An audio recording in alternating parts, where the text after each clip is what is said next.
Hello, I'm William Longfellow, and welcome to Let's Play Super Mario Kart Pro Edition.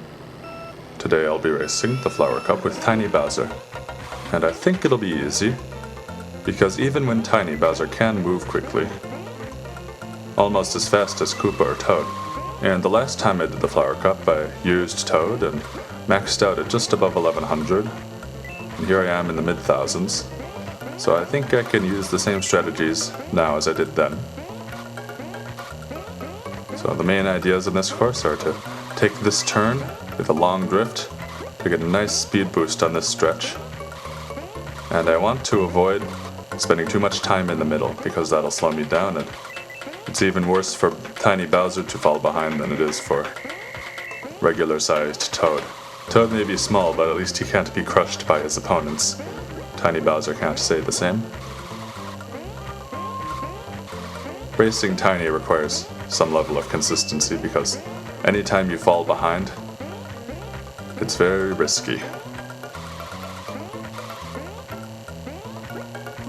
Fortunately, I'm staying ahead, and I think I'm even making a little distance on Mario there. Very slowly extending my lead. If it were another opponent, I would probably be clear from their attacks, their obstacles that they threw, but Mario uses the star power, so I have even less to worry about. And that's the good thing about racing with Tiny Bowser, actually. His main opponents are Mario and Luigi, and both of them prefer using their star power to attack you. And, well, it's not so bad when hitting them means you wipe out instead of being crushed. It's actually a bit of an improvement. And you have to worry about a lot fewer obstacles. And here we have the second Ghost Valley course. Whoopsies. And that's not a good way to start out. I still don't have the fast start down after all this time. But let's see if I can catch up. It's a very fast course, so that type of thing will lose me quite a bit of time. What I was going to say if I raced this course more or less normally is I actually started out trying a strategy where I raced very conservatively, didn't use the shortcuts much. Whoopsies, that'll definitely be tough for me. I didn't use the shortcuts much, and instead I would get right behind the first computer that I would lap, the 8th place computer, or maybe the 7th place. I would pass the first one, and I would try to stay behind that computer and not pass. Because what would happen is I would race real quickly, and I would start lapping computers, and I would get crushed by them. And getting crushed would lose me 6 seconds, and in a course like this, it's almost a lap. It's 7-second, 8-second laps. And so the computers, the second and third place computers, would start passing me, and they would start crushing me. And it was something that I would very much like to avoid. Eventually, though, I just tried to weave past the computers I was lapping, because there are places on this course where that's possible. On the Ghost Valley course, at least. But a few mistakes meant I got second place. Now this one is a little bit tricky. Those black spots on the course, the areas with the black dots, I don't know if that's supposed to represent dust or something. But I have to make these turns carefully so as not to start swerving around. What I like to do is drift the full distance of the black dots, and that way I'm in the clear by the time I come out of the turn. Because at least they allow me to drift normally.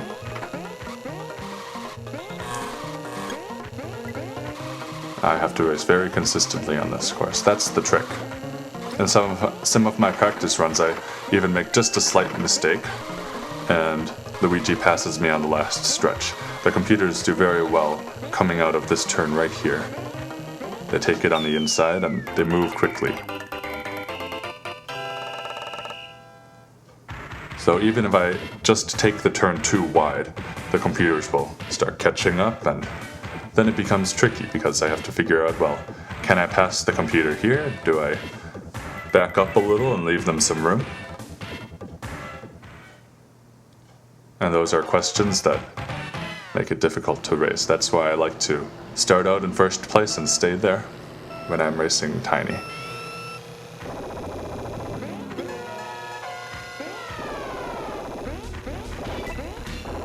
Now, this Bowser Castle course isn't too tricky.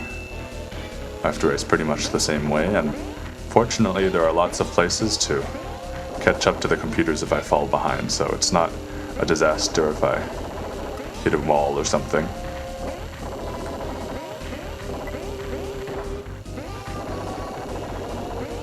On the S curve, I tend to take it faster than the computers do. That's a good place to catch up if you can think quick enough on your feet to snake past the computers there. Whoops. Fortunately, Luigi took the turn very much on the inside and left me some room. You may notice that I'm hopping across some of the lava trenches instead of using the jump pads, and that's especially important here, because if I go too quickly, oops, that was rather silly of me. If I go too quickly on those jumps, I'll take a quick lava bath. That's what actually Yoshi on the map, if you saw us a few seconds ago, did the same thing. The computers have trouble with it too. So if you're going very quickly, I would recommend timing hops here. Now I'm going pretty slowly, so it's not as important. Let's hope this red shell hits Luigi. There we go.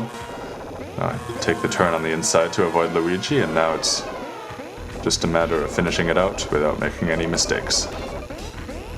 There we go. Turn on the left here.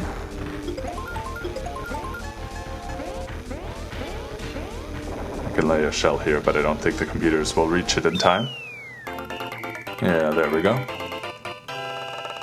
I was hoping to nab Luigi there, because it's always good to make the second place computer hit your obstacles. That way it gives you a little more leeway on the last few races. Though now it's guaranteed that I would win. Even if I got 4th place, I would have more points than Luigi would get.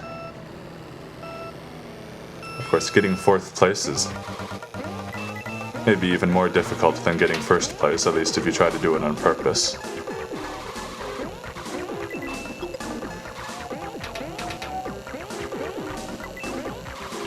It's hard to be in the midst of computers, but it's easier to be out ahead of them. And this course is a little bit tricky. The last time I did this with Toad, I think I got 2nd or 3rd place here. Let's see if I can beat that time with Tiny Bowser. See if I'm better with a tiny character than I am with a regular-sized one. Whoopsies. Now that was a close call. That frightened me a little bit. Luigi actually snaked right around me. So this time I'll take that turn a little bit more on the inside. I took it on the outside before. The trick is trying to avoid the pipe, and it's a little harder to avoid the pipe if I take the turn on the inside because, well, I'm squeezed between the sand and the pipe. But I think with Luigi so close behind me, I have to take that risk now. I could take that sandy shortcut, but I'm using Bowser here, and he doesn't accelerate too quickly. And I don't really have the need because the computers aren't too close behind me. It's good to have a feel of how close behind the computers are.